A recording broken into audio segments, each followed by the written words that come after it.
Nang makita ang lalaki na naghahanda ng kumilos, lumapit si Luho at malamig na sumanghal. Ang kanyang boses, na may bahid ng panloob na kapangyarihan, ay malinaw na umabot sa mga tainga ng lalaki. Nararamdaman ng panloob na kapangyarihang ito, nagkamali ang lalaki sa paniniwala na si Luho ay nasa ikapito o ikawalong antas lamang ng Quenched Body Realm. Walang oras si Luho para mag-abala sa kanila. Yumuko siya at bamulong sa tainga ni Siu Honor. Maaari kang humingi ng tulong sa Azure Dragon Association sa Anyan upang imbestigahan ang usapin tungkol sa pamilya Si. Lumiwanag ang mga mata ni Siu Honor nang marinig ito at ibinaling niya ang kanyang ulo upang pagsabihan silang lahat, lumapit kayong lahat dito. Nang marinig ang mga salitang ito, agad na dumilim ang mukha ng lalaki. Ang babaeng ito ay malamang na hindi alam na ang taga-suporta ng Azure Dragon Association sa Anyan ay ang Netherworld Sect. Tama. Ang Netherworld Sect. Tila nagulat si Siu Honor nang marinig ito. Hindi ba ang pinuno ng Netherworld Sect ay ang pinakamatandang senior brother? Kumunat ang noo ni Luho at tumingin muli sa lalaki upang kumpirmahin. Sinasabi mo ba na ang taga-suporta ng Azure Dragon Association ay ang Netherworld Sect? Tama, matanda. Sa tingin ko ayos ka rin. Sumali ka sa Azure Dragon Association bilang alalay. Hindi ka lang magkakaroon ng masarap na pagkain at inumin, kundi susuportahan ka rin ng Azure Dragon Association. Ang apo mo ay mas may potensyal kaysa sa iyo at maganda rin siya. Makakausap ko ang pinuno ng sekta at hayaan ko kayong dalawa na sumali ng magkasama, sabi ng lalaki na may mapanuksong ngiti. Lihim na sumulyap si Siu Honor kay Luho, ipinapalagay na tahimik siya dahil galit siya. Sinabi ng kanyang Panginoon na huwag pumatay ng basta-basta, ngunit wala siyang sinabi tungkol sa hindi pananakit sa kanila. Sa kaisipang ito, lumiwanag ang kanyang mga mata at itinaas niya ang kanyang binti at malakas na sinipa ang baba ng lalaki. Sa malakas na kalabog, ang buong katawan ng lalaki ay lumipad sa hangin. Mabilis na sumunod si Siu Honor, sinipa siya sa dibdib at pagkatapos ay sinuntok ang kanyang mukha. Nagpatuloy siya sa isang sunod-sunod na suntok, ang tunog ng mga impact ay umalangaw-ngaw sa buong lugar. Hindi nagtagal, ang halos walang malay na lalaki ay hindi na nakayanan at bumagsak sa lupa, ganap na walang lakas. Si Siu Honor, na puno pa rin ng galit, ay itinaas ang mukha ng lalaki gamit ang dulo ng kanyang paa, kahawig ng ulo ng baboy, at malamig na tinitigan siya. Bastardo, sa tingin mo ba ay matatawag mo ang Panginoon ko ng ganyan? Natakot ang mga nanunood sa eksena at mabilis na umatras sa isang ligtas na distansya. Ang natitirang dalawang miyembro ng Azure Dragon Association ay nakapag-react sa wakas at naglabas ng kanilang mga sandata, pinagsasabihan sila, wala na bang batas? Wala na bang kaayusan? Paano ninyo nangangahas na manakit ng tao ng lantaran sa gitna ng araw? Nang marinig ito, sinipa ni Siu Honor ang lalaki sa lupa at nagdeklara, hindi lang ako marunong manakit ng tao, marunong din akong pumatay. Kasabay nito, tumawa siya, nagpapakita ng kanyang dalawang maliliit na tiger teeth. Ilang hibla ng chi ang hindi sinasadyang lumabas mula sa kanyang katawan. Oh, hindi ito Quenched Body Realm, kahit man lang Mystic Enlightening Realm expert, naisip nila, nanginginig sa takot at agad na lumuhod para magmakaawa ng awa. Lumapit si Luho at pinuri si Siu Honor sa kanyang mga aksyon. Natuwa siya nang marinig ang kanyang mga salita. Ininsulto kanila kaya hindi ko napigilan ang sarili ko. Kailangan ko silang turuan ng leksyon.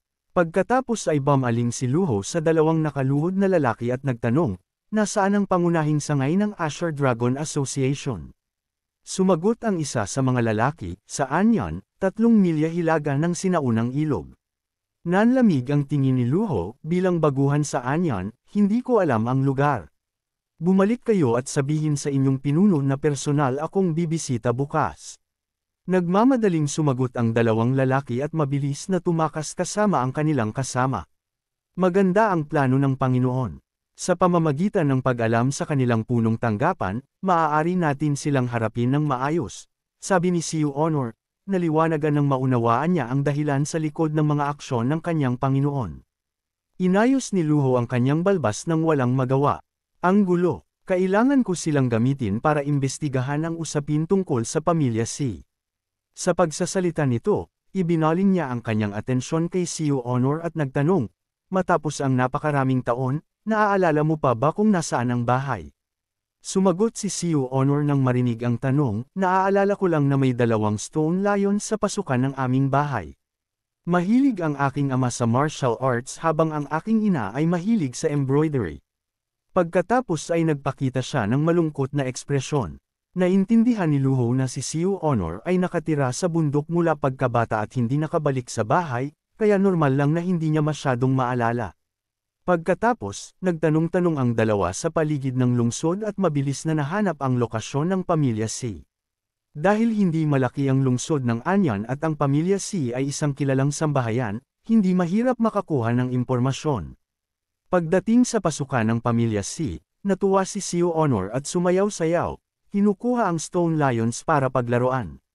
Mabilis siyang pinigilan ni Luho, dahil nakabalik ka na sa bahay, huwag kang masyadong malikot. Itinulak nila ang gate at nakita ang isang steward-like na tao na naglilinis sa courtyard. Nagtatakang tumingin ang steward nang makita ang 2 taong nagbalat kayo bilang mga taga-baryo at nagtanong kung sino sila. Nasaan ang aking ama at ina? Sabik na lumapit si Siu Honor at tumingin sa paligid. Nagulat ang steward, sino itong batang babae? Wala rito ang iyong mga magulang. Nang marinig ito, dumilim ang ekspresyon ni Siu Honor at agad niyang sinampal ang steward. Umalis ka sa daan, huwag mong harangan ang aking lolo. Pagkatapos ay kumapit siya kay Luho at naglakad patungo sa inner courtyard. Tila ilang ang paligid at malamig. Nasaan ang aking ama at ina? Galit na itinuro ni Siu Honor ang steward. Naguguluhan muli, hindi siya nakilala ng steward. Tutal, umalis si Honor sa pamilya Si noong bata pa siya. Tiningnan ni Luho ang steward at tinanong ang kanyang pangalan. Ang steward, hinahaplos ang kanyang namumulang pisngi, ay nauutol na nagpakilala sa kanyang sarili bilang Wong Fugi, ang steward ng pamilya Si. Ang manager ng pamilya Si na si Sian ay kinidnap din, sabi niya. Pagkatapos ay itinuro ni Luho si Siu Honor at ipinakilala siya bilang Siu Honor mula sa pamilya Si. Kinabahan na lumunok si Wong Fugi, tiningnan siya mula ulo hanggang paa, at agad na lumuhod, umiiyak, Miss, sa wakas ay nakabalik ka na. Ako si Wong Fugi. Kamot ang ulo ni Siu Honor, at sa kabila ng pag-alis sa bahay noong bata pa siya, tila may mga alaala siya tungkol sa steward. Matapos ang paliwanag ni Wong Fugi, lumabas na karamihan sa mga miyembro ng pamilya Si ay dinukot ng isang gang na tinatawag na Lakeside Gang. Walang nakakaalam sa background ng gang na ito o kung sino ang nasa likod nito. Hindi rin matuntan ang kanilang kinaroroonan.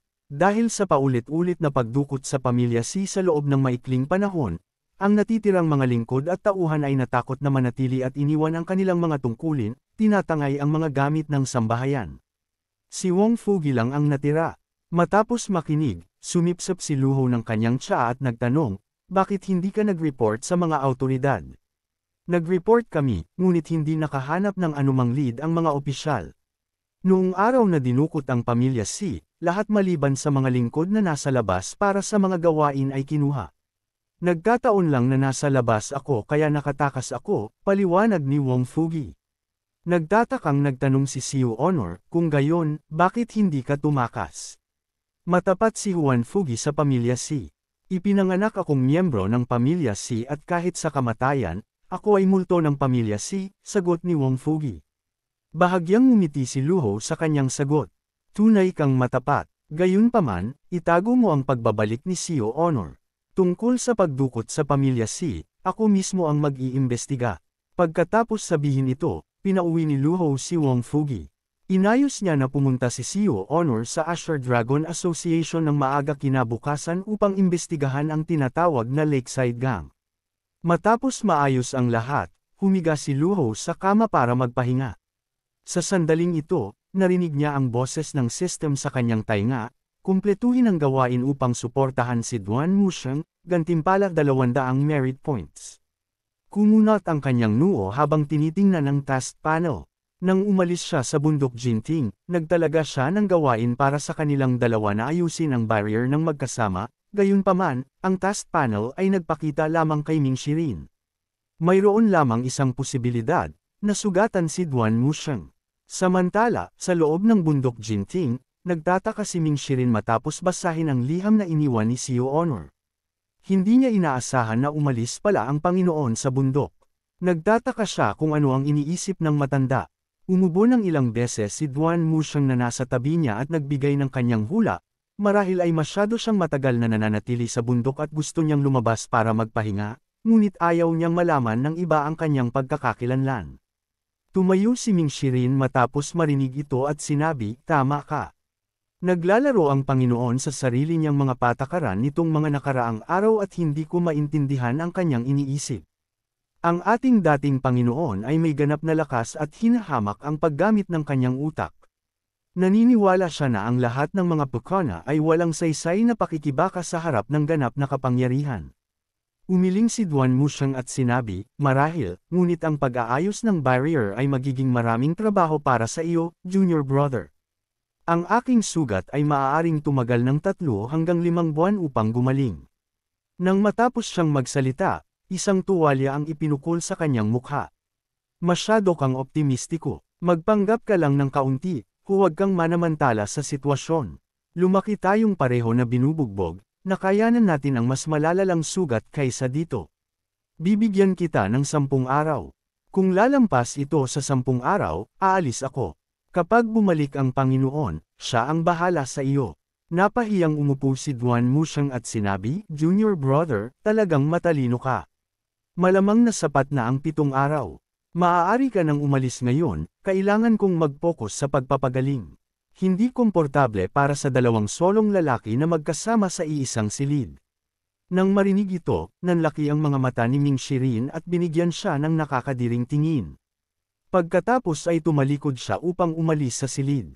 Kinabukasan, sa madaling araw, habang nag-iisip sa courtyard, napansin niya ang isang lumilipad na liham na papalapit sa kanya. Magalang siyang humakbang pasulong at kinuha ang liham. Matapos basahin ito, nagulat siya at nabahala. Paano nalaman ng Panginoon na nasugatan ang ikatlong senior brother? Mabilis siyang tumingin sa paligid at ang kanyang aura ay kusang naghanap, nararamdaman ng lahat sa loob ng radius na daan-daang metro. Gayunpaman, bukod sa ilang ordinaryong ibon at hayop, wala siyang nakitang kakaiba. Ang kawalan ng mga abnormalidad ay lalo lamang siyang pinakaba, na parang pinapanood siya ng Panginoon mula sa malapit. Dahil matalino siya, agad siyang lumuhad at sumigaw, "Panginoon, hindi sinasadya ng iyong disipulo na magpakita ng kawalang galang. Mangyaring magtiwala, ang iyong disipulo ay magsisikap na ayusin ang barrier at pangalagaan ang bundok Jinting." Matapos sabihin ang lahat, nakahinga siya ng maluwag at inaliw ang kanyang sarili, "Huwag kang magpanik. Hanggat sinusunod ko ang plano ng Panginoon, magiging maayos ang lahat." Sa sandaling iyon, walang kamalayan si Luho sa sitwasyon at binabasa ang human volume sa 3 scrolls of heaven writing. Sa pag-unlad ng kanyang cultivation, lumitaw ang ilang pahina ng teksto dito, na nag-iwan sa kanya ng hindi makapagsalita. Ang layunin ng pagsasanay ng heaven writing ay upang mabilis na mapabuti ang kanyang cultivation, ngunit ngayon kailangan niyang mapabuti muna ang kanyang cultivation upang makita ang teksto. Tila medyo kontraproduktibo. Bagaman nakapasok na siya sa sense condensing realm, pakiramdam niya ay parang langgam pa rin siya sa harap ng mga eksperto sa divine court realm. Matapos basahin ang mga pahinang iyon ng heaven writing, naramdaman niyang medyo nakakainip ito. Pumasok sa kanyang isipan ang lottery, ngunit agad siyang umiling. Nakakaadik ang bagay na iyon. Pag-iisipan ko ito kapag mas marami akong merit points. Samantala, sa loob ng stronghold ng Asher Dragon Association, nakatingin si Lu Jinfeng sa ibaba na may nakakunot na noo. "Sinasabi mo ba na ang taong nanakit sa inyong lahat ay isang batang babae na mukhang 15 o 16 na taong gulang lamang, at may kasama siyang matandang lalaki?